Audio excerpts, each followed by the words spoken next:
Sure subject warning. Tonight's podcast contains material that some people may find objectionable. That's fine. Not every podcast is going to be for everyone. All I would suggest is check out another episode of this podcast and have a great evening. Everyone else, you've been warned. Hi, this is James Shokum, host of Webcomics Reviews and Reviews. This morning we're talking with Brandon Shapiro and Matt Miller, creators of Relying on the Benjamins. So sit back, relax, and let the Geek Fest begin. Hello, I'm Brandon Shapiro. What's going on? And I'm Matt Miller. Pleasure to be here. Man. So tell us a little bit about the show. So, Relying on Benjamins is about two best friends, Benjamin and Benjamin, and their dashing canine companion, Ashton, who embark on an epic musical adventure. And, the Benjamins, the dog Ashton, who's, the most beautiful dog they've ever seen, soon gets discovered and hired at Von Winkle's talent agency for dogs in New York, with the Benjamins as Ashton's handlers. They deal with relationships, money, marijuana, and a rival or two along the way. Anything can happen with the Benjamins. They have no clue, and neither do you. That's the little, the narrator elevator pitch. Right, and also to break that down in simpler terms, it's essentially just two best friends who are in a financial burden, and they get picked up by a dog talent agency because of their beautiful dog, and their dog gets them out of financial burden through all sorts of crazy musical adventures. Boom. Yeah, you guys are definitely having a little too much fun with that. A little too much fun. How's that possible? Tell me that. Yeah, we're trying to have fun, Yeah. How is having too much fun a thing? You've got an interesting cast of characters and nothing else. There's nothing else. You've got the antagonist of the homeless man. That's right. The homeless man. Mary Jane, who pops up every once in a while with good advice. Yeah, that's right. Our spiritual and herbal guider. And, of course, all the people at the lovely agency. Yes, and, we've only met a few at this point, but it's fun because there's a lot of ensemble characters that we get to be while we portray, random people at the talent agency who come in and out. So the obvious is, where did you guys come up with the idea for all these guys, for basically the podcast? Yeah, that goes about 5 years back. 5 years back, it was very simple. It started just with having, just wanting to create and write something. We're two actors, kind of freshly moving to New York. I had been here a year before Matt got here. Yeah. But the idea came out from a title and a joke, really. That's how it started. So Matt kind of came up with the title Relying on Benjamins just because, so what exactly, how it was kind of along the lines of, Brandon had this joke of him, talking on the phone to someone, as an audience member, you really wouldn't know who he's talking to. And he's kind of going at it, and it ends with him saying, "Fuck you, Grandma." And so when you heard that, and it was a whole kind of joke that was happening, and we kind of were talking, we've been discussing on writing something, trying to kicking some ideas around. We were talking about we're roommates, we should write what we know about, two roommates in New York, but that's been done a million fucking times. So we're like, all right, so let's just kind of try to make it fresh and different. And then we kind of came up with if our two main characters had the same name, Benjamin and Benjamin. We just kind of came up with Benjamin, and kind of came out the idea with Benjamin, our names, Benjamins meaning money, so relying on each other, relying on the money that they make. And you put those two together, we're relying on Benjamins. So kind of a short version of how it came about, and obviously a lot more happened than that, but that's kind of the overall. We started writing it as a TV show. For the most part, this whole process was making it as a television show, not as an audio musical podcast. Yeah. So the whole time, there was no narrator, which is a big part of the podcast, having the narrator guide you through the story. But the TV show version, we spent about 3 years basically trying to just rewriting it constantly, just trying to make it better and better, and filming versions of it even, where we filmed a mini thing that we did, and then we kept working on it, and then we tried raising money on Kickstarter to film a pilot of it, so we then filmed a video for the Kickstarter. That was a mini version of our episode, but the Kickstarter didn't end up working out, which was actually a good thing, because that led to eventually down the road deciding to do the podcast. But it was a long process, and it was just constantly, for me specifically, trying to just consume my favorite television shows and movies and music constantly. I have it in my headphones. I'm constantly listening to music, and so because I compose the music in the show, I need to constantly have good ideas from artists that I love. and I'm being like, oh, I love when they do something like this. What can I learn from that and put into my own work, and like maybe try to emulate and do something very similar to that. So every day it's just kind of adding more and more to this show. Like we're even coming up with new things for it now. Yeah. Even though we have so much built into our world already, there's still so much potential for more things to come. Right. So it's been a long process, and then but now we're in a more fun part because we're actually making the episodes now, and the episodes are actually coming out. For years, it was just working, trying to do something, but now we have this podcast version of it, and now we're doing one episode a month, and we started January 1st, and now we'll have a new episode out, like 9-10 days from now. Right, and also like once that world's already created, which we spent so many years doing, it makes it really, that's where the fun starts with the writing, because then you have such a world that you can create in, and then pretty much with this kind of show and any cartoon animated series, like the writers have full liberty to almost do what they want with it. So it's been so much fun to kind of just live in that world and just kind of, like you said, we're having too much fun, I guess. But, we're, that's something that guilty as charged. Definitely guilty of that. But like Matt said, definitely like having established that world already, like makes it so much more fun to write, because like I truly can picture myself like thinking like these characters, and they've been in my head for years. Yeah. So like I don't have to be like, what is this? Like I kind of just have first instincts a lot of the time, and a lot of the time it like the first instinct of like where a direction of the story to go kind of like works out if you keep going with it. Yeah. Sometimes we come up with something where we're like, no, let's scratch that. Let's not go down that road. But also maybe if we scratch it, we can use it later. Absolutely. So that's a big thing. Yeah, absolutely. Yeah. Like Matt's just said, using things later that you don't use now. Erase things. That's so important. So I have made such an effort over these years, like writing everything down, because I might not need this joke later. I might not need this lyric later or melody later, a voice recording on my phone, but I can use it at some point. So trying to make every piece of work that you do for it useful and not like wasting any time. Yeah. Even if it's not right for the show now, you could use it for something later. Sure. So that was a very long answer to that first question. Yeah. But hey, yeah, it's sort of interesting. Everybody has their own approach to the Kill Your Darlings theme, so it's sort of interesting. Some people just simply delete everything and don't worry about it, and other people, like you said, keep it in a notebook somewhere and hope that you can useful.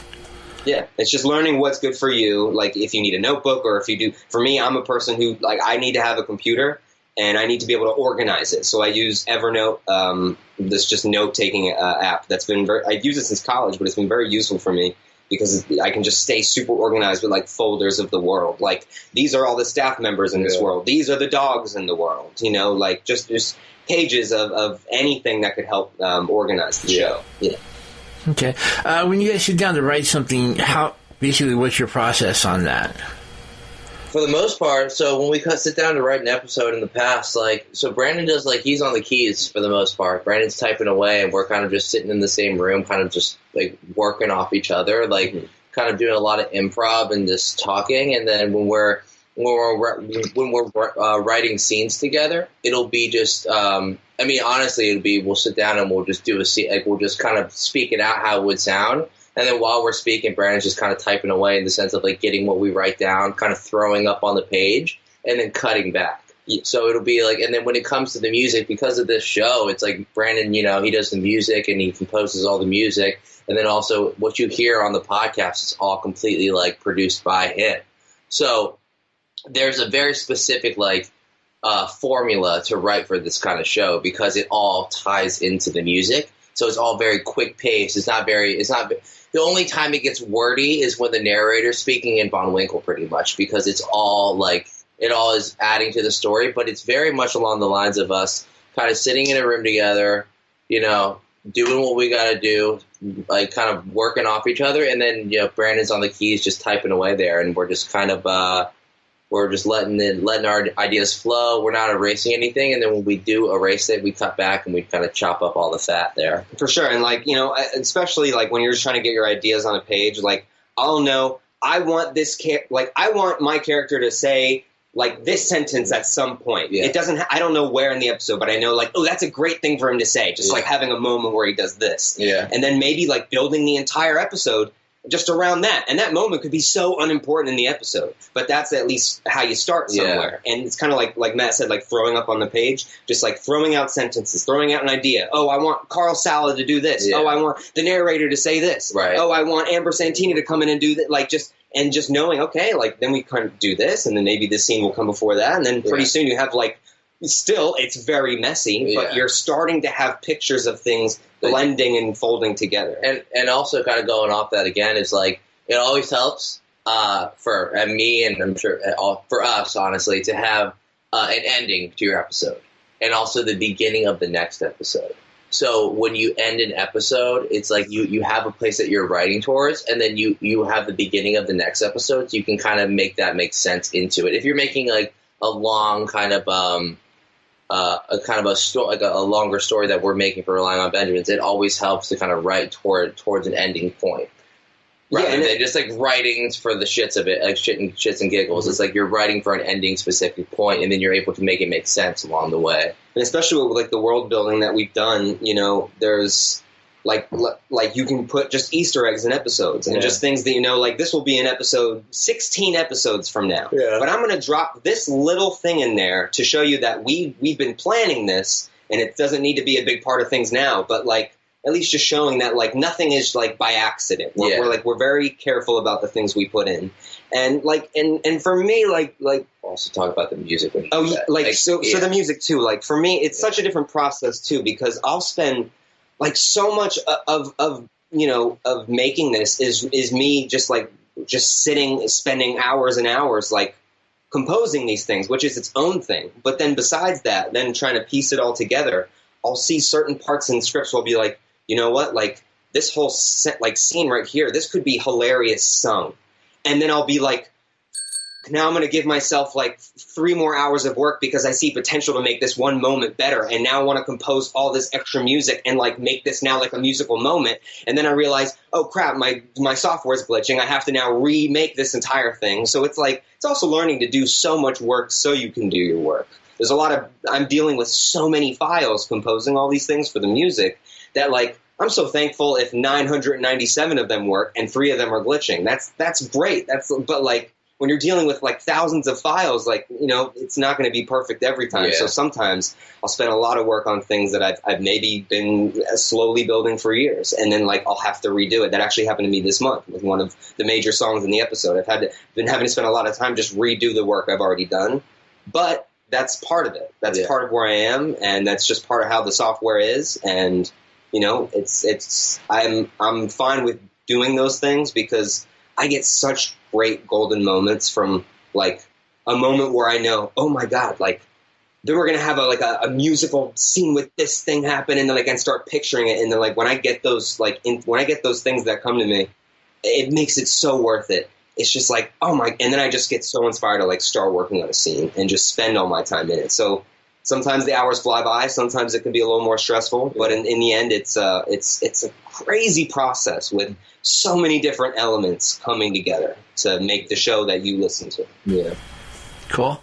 Yeah, you guys, like you said, when I say you're having a little too much fun, it's just there's definitely that improv feel to it, you know, it's just, there's a lot of weirdness going on, and so it's sort of interesting to see that you actually have an actual concrete world that you've actually built on all this, or more actually built for it. Open improv, absolutely, and like there's certain moments where like they are improv. I'd say about 5% of the show, maybe even less, is improv, but that's just from like extending certain lines or moments, or like, you know, me saying another line that I'm just adding, you know, because I feel like doing like whatever it is. Yeah. It's like, so not everything was perfectly scripted out, but then I'll go back into the script later, and if I improv'd it and it's in the episode, then I'll add it to the actual script and then make it like, okay, that's what the script is now. That's what it, you know.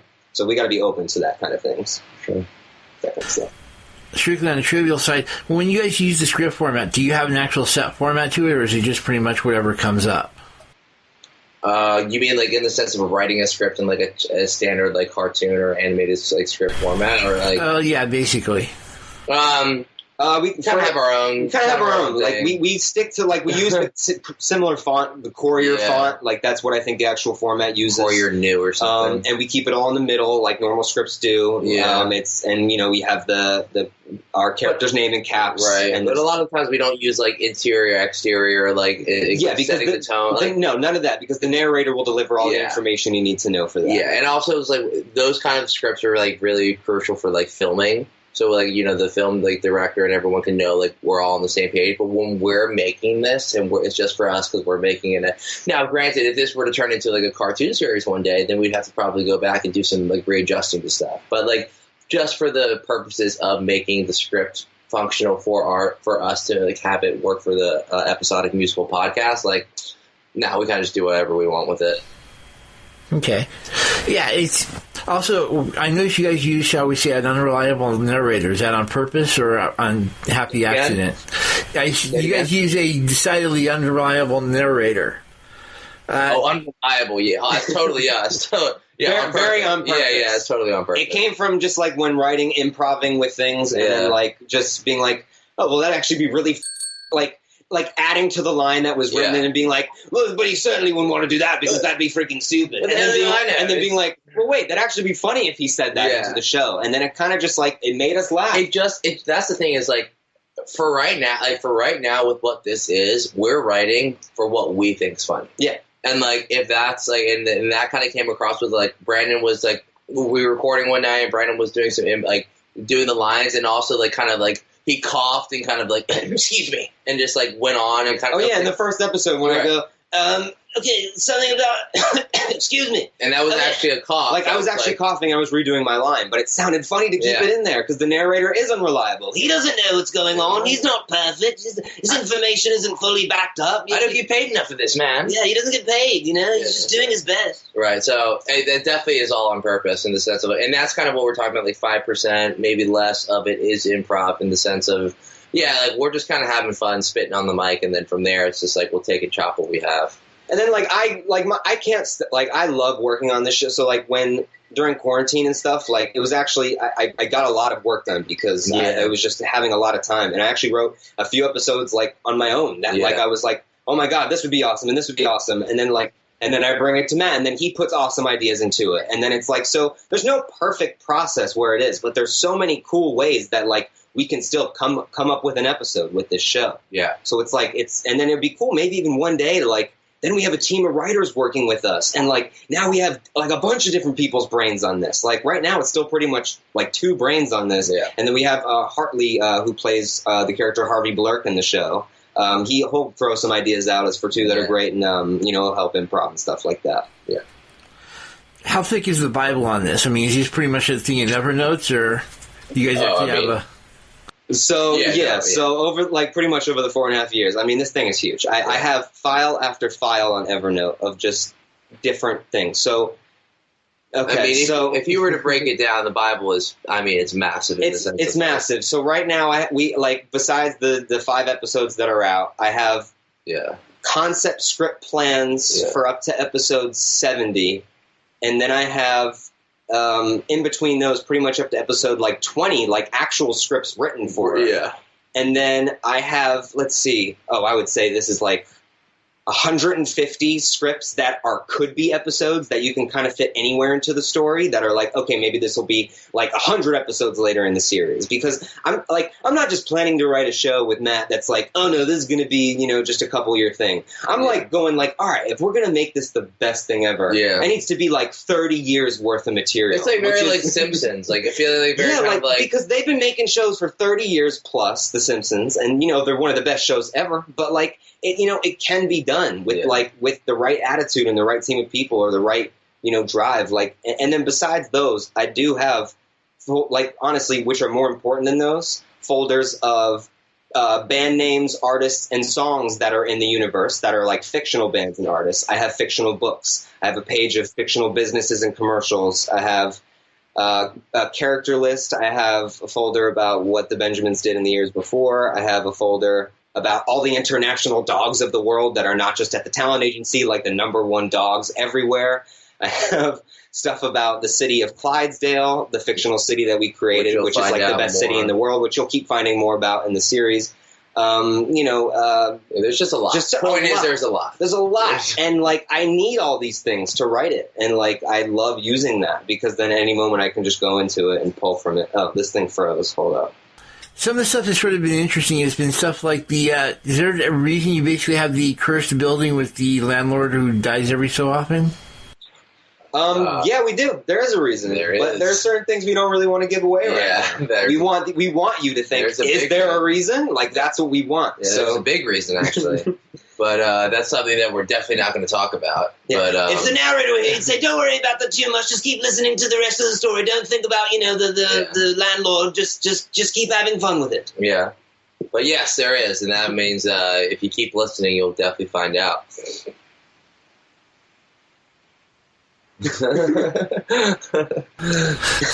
it's like I said, there's been a lot of interesting details all through, so it's been sort of interesting to keep track of it. It's just been, like I said, there's been a lot of really cool stuff throughout it. Out of curiosity, when you start scripting the music, is there actual cue, or is it actually going to be part of the script, or is it just something you basically just note that it has to be done later? It's either like probably one of two options. Either one, I'll just write like a title of like possible song, or like the song that I'm thinking of in my head that I want to emulate, or I'll actually just put like the character's name and then possible lyrics just in that one spot. But like we said before, like, because a lot of the time the script, when it's being made, it'll come up in different like just sentences here or there. So, like, it'll be kind of the same thing as that. It'll just, not fully developed, but just noting in the script, all right, possibly here, this could be lyrics, or this could be a song, or something like that. Okay. Yeah, I'm just curious because there's a lot of music, so I was curious how you guys coordinated it with the rest of the script. Yeah, and that's kind of what we were, touching on before, in the sense of, that's why the writing of it is so fast-paced and it moves, because everything flows with the music that Brandon makes. So a lot of the times it's difficult to write a scene without the music in mind, because the music is driving the scene and it kind of has to make sense in the music. So that definitely, and that's when he says, like, we start a scene with like this song that he wants to emulate. So like at least we're writing with like that song in mind. So it kind of gives you the tempo and the flow of the scene. And then sometimes, though, we will, scenes will just be written without any need for music at all. Mm-hmm. And then I'll be working on it, and then I'll be like, oh, this thing could totally work. Exactly. Because, we know that, music is going to pretty much fill a lot of it. Not every single second. There are seconds where there's no music, or, 30 minutes, even minutes sometimes where there's no music. But for the most part, rarely. Yeah. But, but we will write to, knowing, all right, this could possibly have nothing behind it. And usually the opening thing that the narrator will say, I never really have that music ready or prepared until I'm mixing and making the episode. That's something that I kind of come up with once I've gotten a feel for the episode and have been working on it. And then I think okay, this would be a cool start to this, or this is something, it's really kind of a free for all with that. I have a lot of freedom with that. So it's a shit show. No, but it's fun because a lot of it's planned and a lot of it's kind of in the moment when making it. I guess the other question is, do you guys, what's the next step for the podcast?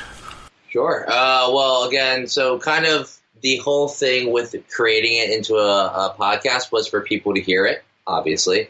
And it was something tangible that we could do together, because Brandon's, he's a wizard behind the computer in the sense of making music and producing it. So, making it into something that he could actually functionally do by himself, that we could create together, in the sense of we can make it and we don't need to rely on anybody else to produce it. We don't need to rely on anybody else to film it. We don't need to have any animators. We don't have to have anything. We can all do it we can do it by ourselves. But the next step with it was for someone to hear it and then be like, oh shit, well I could see this as an animated cartoon series. I could see this as a series of some sort. So the next step would be to kind of either get it produced that way, or honestly just to keep doing what we're doing and making it an epic podcast, because we're having so much fun doing that and all the voiceover work and all the voices with it anyway. So it's just why kind of stop a good thing that we're doing, in the sense there's no reason to change it yet. So kind of the next step is just keep it rolling here. Yeah, just keep having fun with it, because like Matt was saying, much fun. Yeah, this is these for me it's a dream role. I'm getting to play these roles that I never would have gotten to play auditioning as an actor. We wanted to create things that no one was creating, but also things that would be perfect for us. Yeah. Like Oswald, Benjamin Oswald, Matt's main character. That's a character I've never seen anywhere before, and it's so cool getting to do these like I keep saying dream roles, but like these really are my dream roles. Yeah. Like getting to like I really don't have a strong desire to like, oh, maybe I'll get that TV show part one day. Like I still would love something like that, especially if it's with a team of great people. But like having this chance to like work on these characters and know that like the possibilities are kind of endless. We can take the show in a lot of different directions while still having an end game and knowing where it's going to go. But like that's the dog. Sorry. That's the dog Ashton, who the show is, based on. Ashton the dog. I wish you could see him right now. But yeah, hopefully that answers your question. Cool. Do you guys have any actual influences, or I mean, as far as, or is it just simply something you're just playing around with? I mean, influences in the sense of how this was created. Absolutely. Let Brandon take that question. Yeah, so I actually, besides having pages of shit, I also keep pages of like my influences, so I never forget. I just love folders of shit. Hold up. So like 30 Rock, Parks and Recreation, The Office, South Park, It's Always Sunny in Philadelphia, Game of Thrones, Breaking Bad. Just in the sense of the detail of that show. Like the detail of that, like Game of Thrones is just unbelievable. The story building. Truly. The music. Yeah. The show Friends, Family Guy, The Simpsons, Futurama, Lost. Like so many shows, those are all different. Some of those are animated, some of those were like actually detailed dramas and stuff. But like all of those come into this. I take like what I, especially music wise, like I take what I loved from like Game of Thrones, which was that like every character, or every place, or every kind of feeling had its own music that would change. Like it would be the same melody, but like the instruments maybe would change. But like you would know like, oh, when Jon Snow comes on screen, you're like you have that music with him too that like reminds you of him. So we wanted to kind of put that into the show and kind of give even Ashton the dog, his own music that like makes you think of him. Because especially since you can't see the beauty of him in the podcast, we needed to do everything audio wise to show how beautiful he is. Music definitely helps with that. That's right. Cool. Have you listened to any of the old, the original serials, the radio serials? No, I have actually. I think so. I think I know what you're talking about. I mean, we're talking like the old, like Superman, Captain America, that sort of thing. Oh no, I didn't never watch the old ones. If you're talking about superhero stuff, I've seen like a lot of the Marvel movies though, and they do a great job of connecting stories and stuff. Oh no, I'm talking about the old radio serials back when everybody had a radio instead of a TV in the house. Yeah, probably. No, I don't think so. Not really, but you'd be interested because it is very similar to this. My mom used to play records of something like that she had, but I don't know if it was ever on the radio, but it was just an audio story that was just, you just listen to, and it's kind of these people acting out these scenes. So, yeah, it's like you spent an entire summer just listening to some of the old-time serials, and it was just sort of fun seeing what they were trying to pull off and how they were doing it, like with the sound effects and the music and that sort of thing. So, yeah, I'd love to learn about that. So I'll throw you guys, I'll email you guys a link for that. Oh, nice. Thank you. Awesome. So my personal favorite in there is old time radio. So go figure. Yeah. Hey, something from there might just influence one future episode of Rely on Benjamin. The way they speak, I love it. Like old time radio. Yeah. Dapper Dan, hey. We have Dapper Dan here. Sorry. All right, and of course, what do you guys do in your real life? I mean, what do you guys do to get money?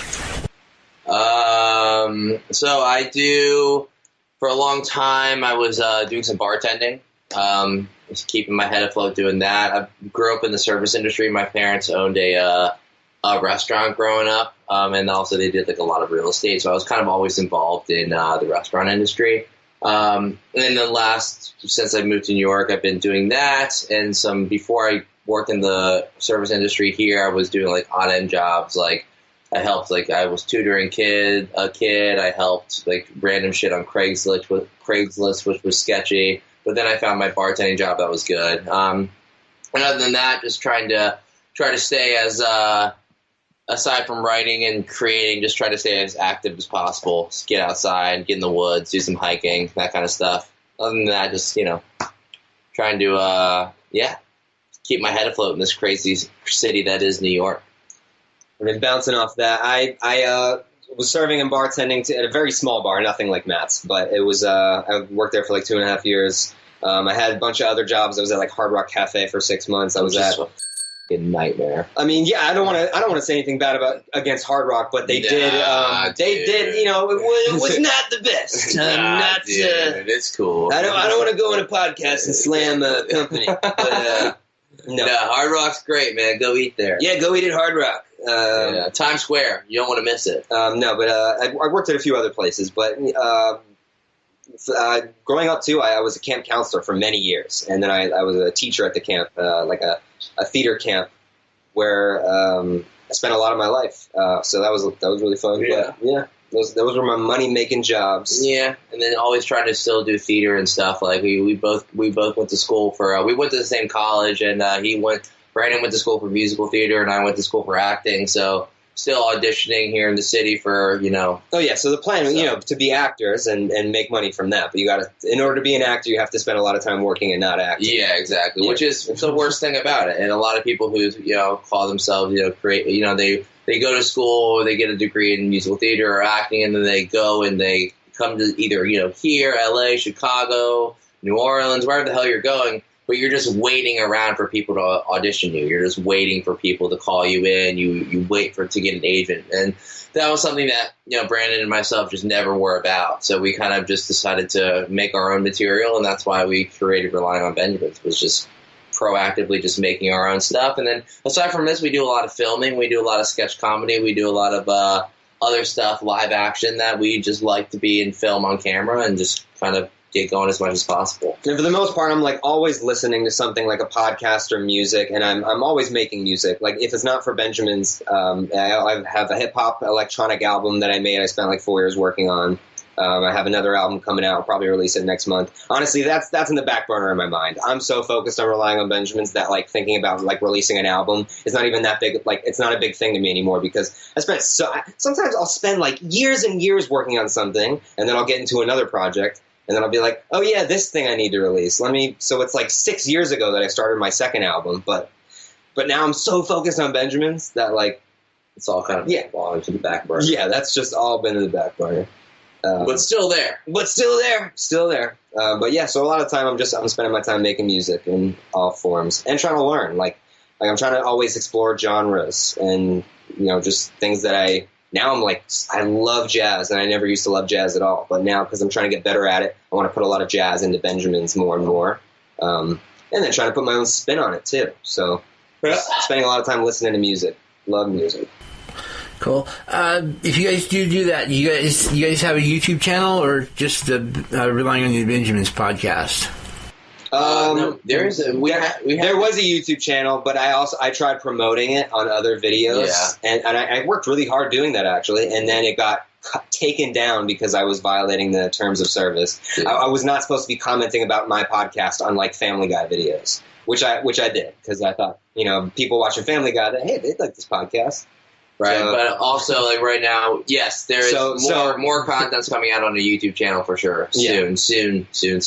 But right now, the main thing is just on the wherever you can get the podcast. That's where it is. So Apple Podcasts, Spotify, pretty much everywhere else. Yeah. I was pointing that out because there's a guy called Kurt Snyder who's basically trying to get together a lot of YouTube song people or music people.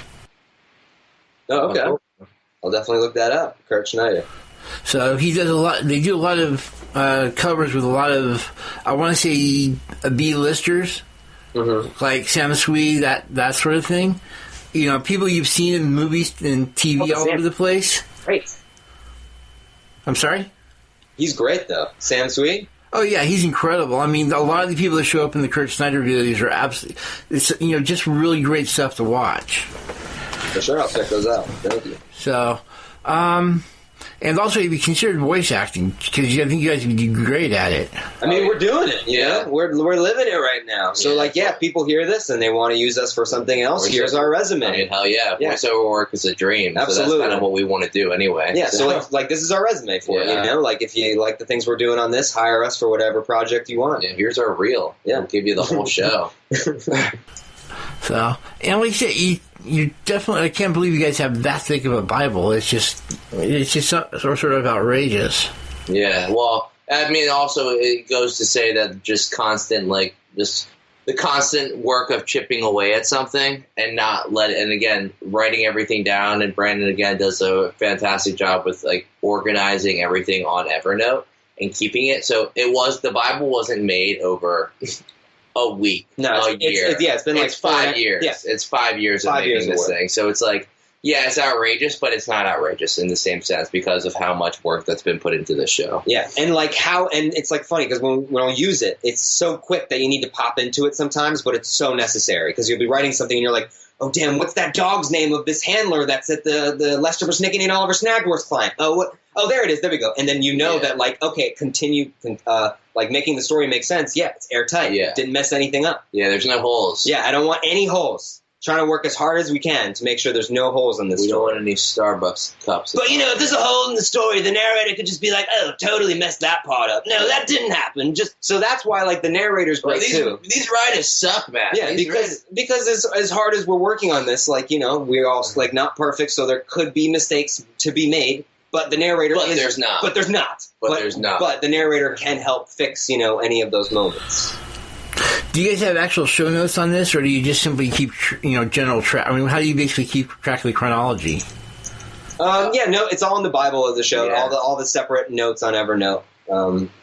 Just the different folders. Yeah, and also just knowing the show really well. Yeah, then it kind of seeps into your brain. Yeah, because they were just like, oh, well, we did this last episode, or no, we can't do that because this is happening later season. It's just... But sometimes you got to be careful because, like, even as well as I think I know the show, sometimes I'll be writing something and I'll be like, oh, wait, that happened 2 weeks ago. I wrote it happened 4 weeks ago. We even did that the other day with something in the sense of having, with Oswald and wanting to date.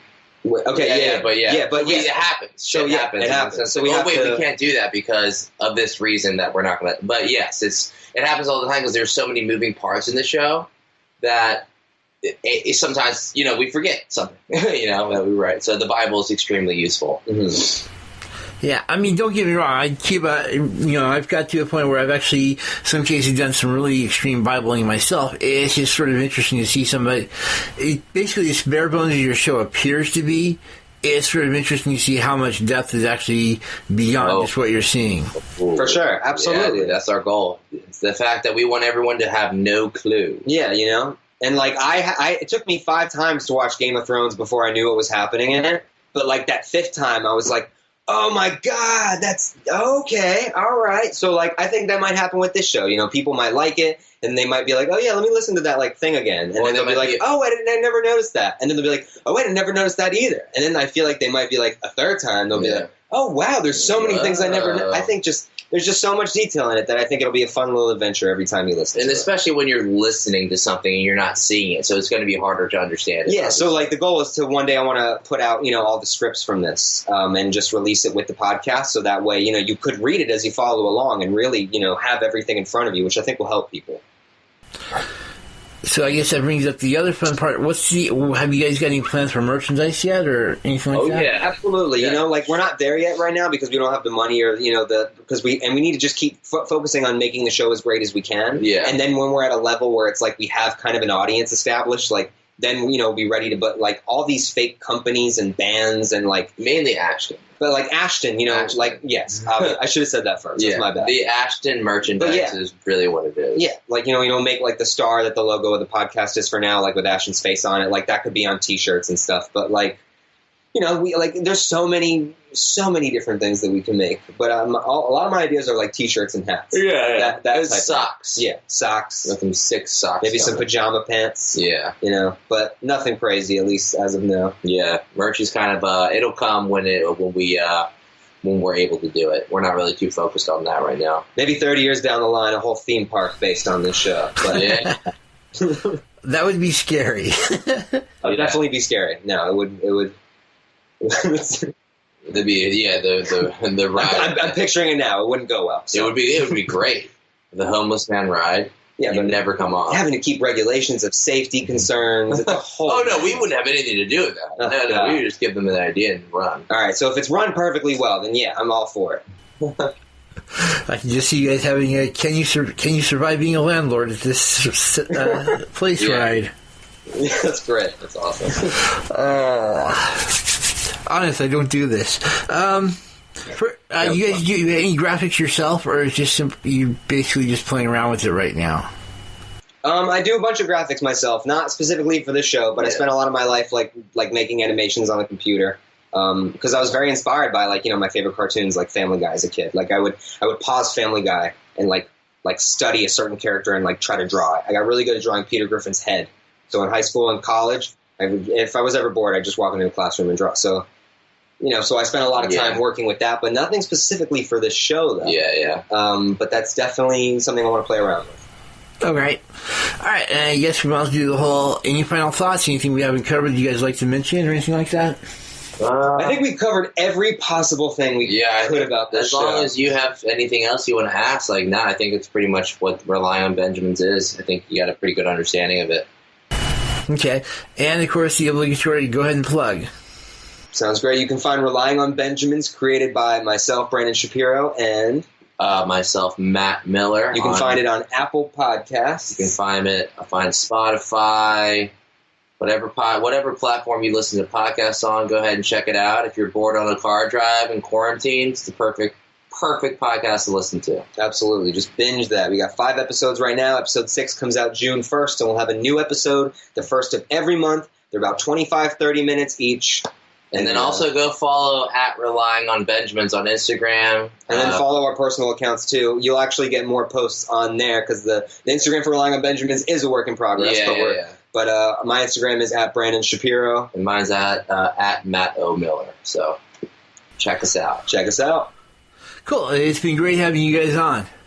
Thanks, man. Great talking to you, man. We appreciate it. A lot of fun. For those interested in helping support the show, please check us out over at patreon.com/twosparrows, TWO. We offer different types of tips, tricks, and all that for surviving this writer's life, as well as unedited versions of certain interviews. Yeah, they were either ran too long or they needed to be, shall we say, bleeped out. Those are available in their unaltered form at patreon.com/twosparrows, TWO. Also, I'm currently working on trying to get transcripts up, so there are occasional transcripts of shows. You expect to see more of those over the coming months. And, of course, if you want to see a much more curated version of this podcast, head over to YouTube. Yes, Webcomics Reviews and Interviews has its very own special YouTube channel where we actually break this down into various different playlists regarding different topics, as well as separating out the reviews as well as the interviews. Straight up. And we also add in the Alexa Flash Briefs, as well as some of the mini-casts that you'll be finding on the Patreon.com account. So definitely check that out. Last but not least, I do have a couple of books available on Amazon.com under Jamis Jochim. JAMAISJOCHIM. Obviously, the character building book is up, and I've also got the How to Create a Comic workbook up as well. Both of those are really great if you're trying to basically just figure out how to write a comic. Again, thanks, and have a great evening.